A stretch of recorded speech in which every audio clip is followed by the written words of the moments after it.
Bienvenue sur la chaîne Apicole. Dans cette vidéo, nous partons à la découverte de la cire.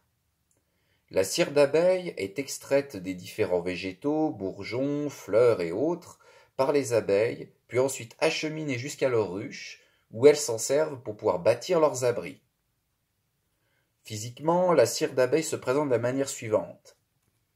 Cela ressemble à une sorte de pâte, friable mais solide, qui peut facilement se fondre et être utilisé pour confectionner de nouveaux objets utiles dans la vie de tous les jours, comme par exemple du savon. On peut aussi se servir de la cire pour confectionner des bougies. Nous en reparlerons certainement dans une prochaine vidéo, mais bonus celle-ci. La cire d'abeille est généralement récoltée en même temps que le miel lorsque l'apiculteur fait ses premières récoltes.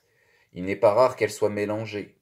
Les cadres en cire dans lesquels se trouve le miel sont souvent la cause de la chute de toute la cire et de la récolte que celle-ci engendre.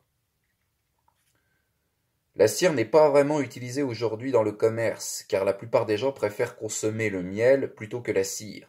Pourtant, avec d'anciennes méthodes archaïques, il n'était pas rare de mélanger la cire et le miel en un seul produit qui était ensuite consommé. Aujourd'hui, les apiculteurs généralement récoltent le miel et abandonnent la cire ou l'utilisent pour confectionner de nouveaux cadres. Mais généralement, lorsque vous récoltez le miel, la cire vient justement avec. Donc, il faut les séparer.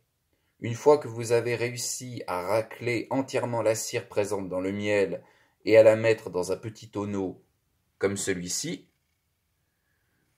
le plus simple est donc d'abandonner celui-ci près des ruches, mais pas trop non plus pour éviter du pillage, dont nous parlerons dans une autre vidéo, afin que les abeilles puissent récolter les restes de miel présents dans la cire.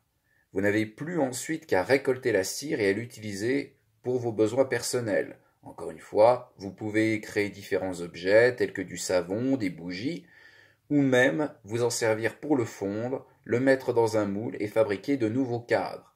Mais cette fois-ci encore, cela sera le sujet d'une prochaine vidéo. J'espère que cette vidéo vous a plu, qu'elle vous a été intéressante. N'hésitez pas à liker, à partager cette vidéo sur les réseaux sociaux, et je vous dis à très bientôt pour de nouvelles aventures apicoles.